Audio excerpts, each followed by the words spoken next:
Assalamualaikum warahmatullahi wabarakatuh. Halo semuanya, perkenalkan nama saya Jamalia Hasan Lubis dari kelas TBI 5 semester 2. Hari ini saya akan menjelaskan tentang komunikasi lisan dan komunikasi tulisan. Jadi langsung saja ke bagian yang pertama, yaitu komunikasi lisan. Jadi apa sih komunikasi lisan itu?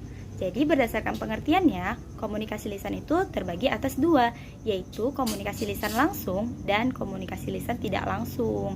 Jadi apa sih perbedaannya? Komunikasi lisan langsung itu adalah komunikasi yang kita lakukan tanpa perantara atau membutuhkan media atau alat komunikasi apapun. Dengan kata lain bisa kita katakan dengan komunikasi secara langsung atau bertatap muka. Sedangkan komunikasi tidak langsung itu adalah komunikasi lisan yang kita lakukan dengan menggunakan media atau perantara untuk menyampaikan pesan. Seperti contoh pada zaman sekarang yang kita lakukan yang komunikasi lisan tidak langsung yang kita lakukan adalah bertelepon menggunakan sosial media atau pesan online ataupun dengan perantara yang lainnya. Untuk bagian yang selanjutnya yaitu kelebihan dan kekurangan dari komunikasi lisan. Jadi yang pertama yaitu kelebihannya, komunikasi lisan dapat menyampaikan emosi dengan baik. Mengapa demikian? Ya, karena dengan melakukan komunikasi lisan, kita dapat menyampaikan emosi atau perasaan yang kita rasakan melalui kalimat yang kita ucapkan. Jadi, pendengar bisa menerima dan juga menanggapi dengan baik apa yang kita sampaikan.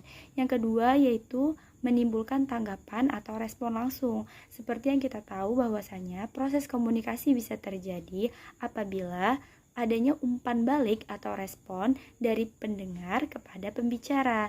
Jadi, dalam melakukan komunikasi lisan sudah pasti kita akan menerima tanggapan atau respon langsung yang diberikan oleh si pendengar.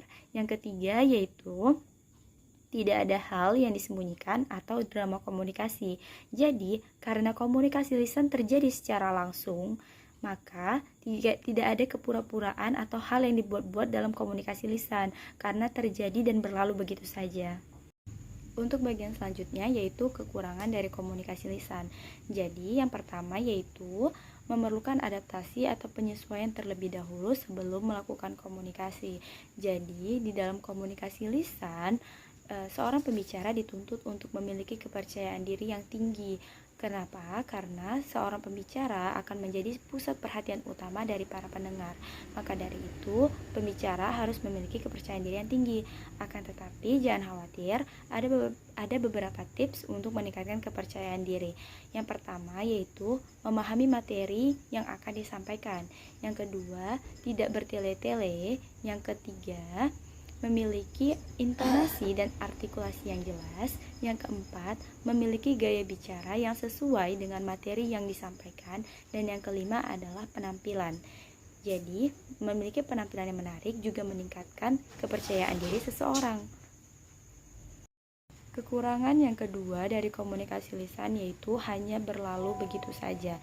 Jadi, tanpa menggunakan bantuan atau media untuk merekam, maka komunikasi lisan tidak bisa diulang secara terus-menerus. Yang ketiga adalah dasar hukumnya lemah jika tidak didasarkan dengan bukti. Jadi, komunikasi lisan itu dasar hukumnya lemah jika tidak didasarkan dengan bukti. Akan tetapi zaman sekarang karena adanya alat rekam untuk merekam komunikasi lisan, maka komunikasi lisan bisa dijadikan sebagai alat bukti yang kuat untuk mengajukan suatu perkara di dalam pengadilan. Untuk bagian selanjutnya yaitu komunikasi tulisan. Jadi apa itu komunikasi tulisan? Komunikasi tulisan adalah komunikasi yang dilakukan dengan menggunakan media atau alat bantu tulis. Dalam komunikasi tulisan, kita lebih banyak melakukan kegiatan tulis-menulis untuk menyampaikan suatu pesan, gagasan, atau ide pokok yang dituang dalam suatu tulisan untuk dibaca oleh khalayak ramai. Jadi, jika pada umumnya komunikasi dilakukan dengan mengandalkan gaya bicara ataupun nada, maka dalam komunikasi tulisan lebih mengandalkan gaya penulisan. Untuk bagian selanjutnya yaitu kelebihan dan kekurangan dari komunikasi tertulis.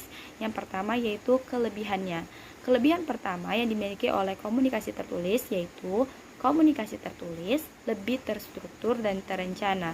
Jadi, biasanya komunikasi tertulis dimulai dengan kata pembuka, isi informasi, dan juga penutup kalimat.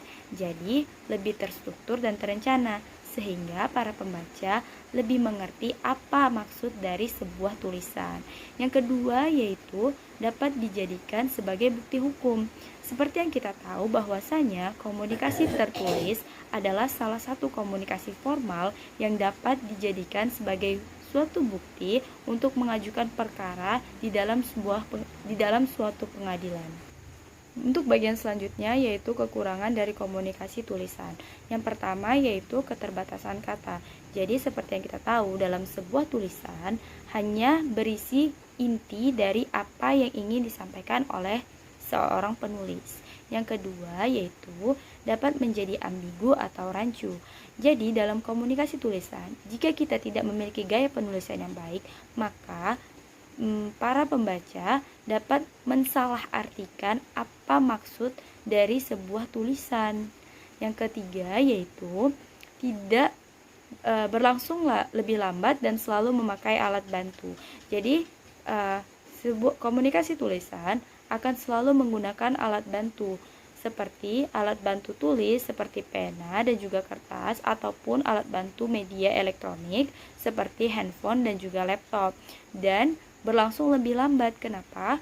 Karena untuk membuat sebuah komunikasi tulisan harus terencana dan juga terstruktur, dan untuk selanjutnya tidak menimbulkan tanggapan atau respon langsung.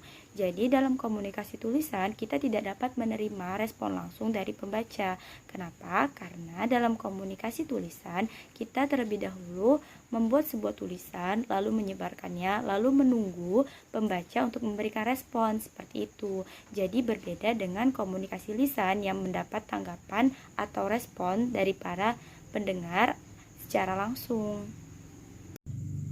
Sekian yang bisa saya sampaikan. Terima kasih sudah menonton. Assalamualaikum warahmatullahi wabarakatuh.